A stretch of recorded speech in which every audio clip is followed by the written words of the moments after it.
Hi everyone, welcome back to the channel. Myself Prerna Best AIR 484 in Norset 9. तो guys, आज का हमारा बहुत ज्यादा important topic है and that is how to control negative mark. तो आपको कैसे अपनी negative marking कम करके अपने score को high रखना है. तो देखो बहुत सारे बच्चे ना pre clear कर देते हैं and means में अटक जाते हैं due to their negative marking या फिर over attempt. तो इसको रोकने के लिए मैंने सोचा कि मुझे कुछ टिप्स देनी चाहिए जो कि आप लोगों की हेल्प कर सकती है. Let's start the video. Attempt only the questions you are 100% sure about. आपको सिर्फ वही क्वेश्चन सबसे पहले अटेम्प्ट करने हैं जिनके बारे में आपको पूरा अच्छे से पता है कि yes it is the correct answer. तो आपको सबसे पहले 100% जिन क्वेश्चंस में आप श्योर हो सिर्फ उनको अटेम्प्ट करना है. For round 2 attempt only those question you where you can eliminate 1 to 2 options. मतलब कि जिस क्वेश्चंस में आप दो क्वेश्चंस को हटा पा रहे हो कि ये वाला आंसर तो होगा ही नहीं, तो वो आप सेकेंड राउंड में अटेम्प्ट करोगे. क्योंकि अगर आपका अटेम्प्ट भी कम होगा तो भी दिक्कत है, इसलिए आपको बहुत सोच समझ के अटेम्प्ट करना है. यानी कि अगर आप किसी क्वेश्चन में 50-50% श्योर हो, यानी कि 4 ऑप्शंस में आपको दो ऑप्शंस पता है कि ये आंसर तो हो ही नहीं सकते, तो आपको उस क्वेश्चन को भी अटेम्प्ट करना है.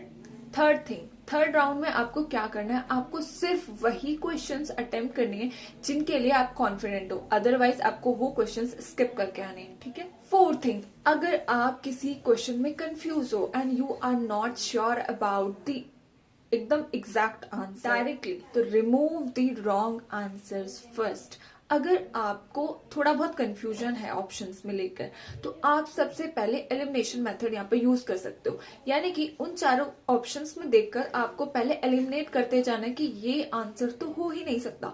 इसीलिए जैसे आप धीरे धीरे एलिमिनेट करते जाओगे, लास्टली आप अपने करेक्ट आंसर की तरफ पहुंच जाओगे. तो ये भी आपकी नेगेटिव मार्किंग को कंट्रोल करने में हेल्प करेगा. इसके बाद आता है avoid blind guessing. If you are not confident about any answer, don't attempt it.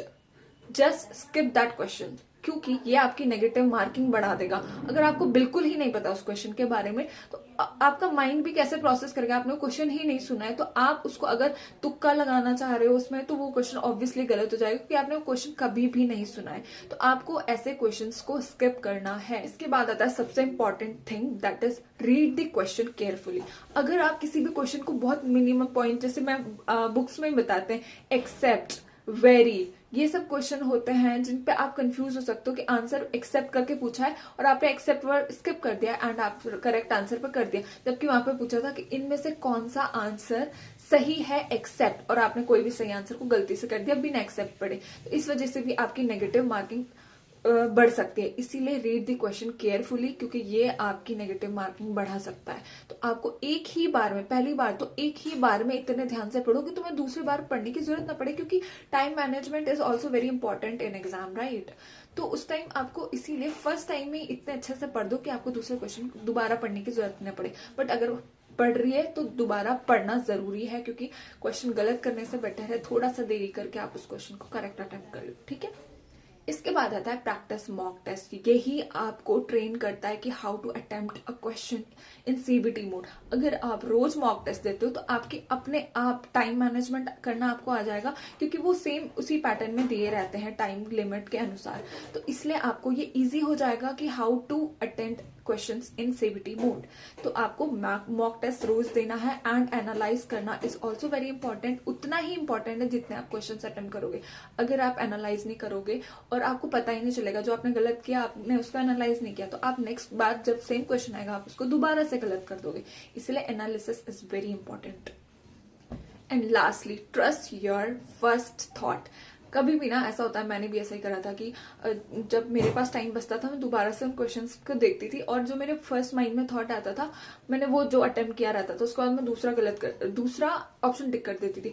इस वजह से क्या हो जाता था, वो वाला क्वेश्चन गलत हो जाता. अगर तुम्हारे माइंड में पहले टाइम कोई स्ट्राइक कर रहा है ना, कोई भी थॉट स्ट्राइक कर रहा है, माइंड तभी तो स्ट्राइक करेगा ना जब उसे पता है कि कहीं ना कहीं उसने ये पढ़ा है. इसीलिए अपना फर्स्ट थॉट पे थोड़ा सा भरोसा दिखाना जरूरी है. ऐसा नहीं कि आगे और आपने कर दिया, थोड़ा बाकी ऑप्शंस को भी पढ़ना है, ऐसा नहीं है. ठीक है. बट मैं ये कह रही हूँ कि कहीं पर ऐसा लगता है कि आपके फर्स्ट माइंड में जो स्ट्राइक करा है, तो ट्रस्ट करो उस थॉट में. तो मैंने कुछ पॉइंट्स बताए थे नेगेटिव मार्किंग कंट्रोल करने के। आई होप ये आपकी वीडियो हेल्प करेगी एंड आप अपने एग्जाम में नेगेटिव मार्किंग कम करके आओगे एंड मुझे अपना रिजल्ट जरूर सुनाओगे कि आपका एग्जाम बहुत अच्छा गया था। So all the very best aspirants. Okay, bye bye.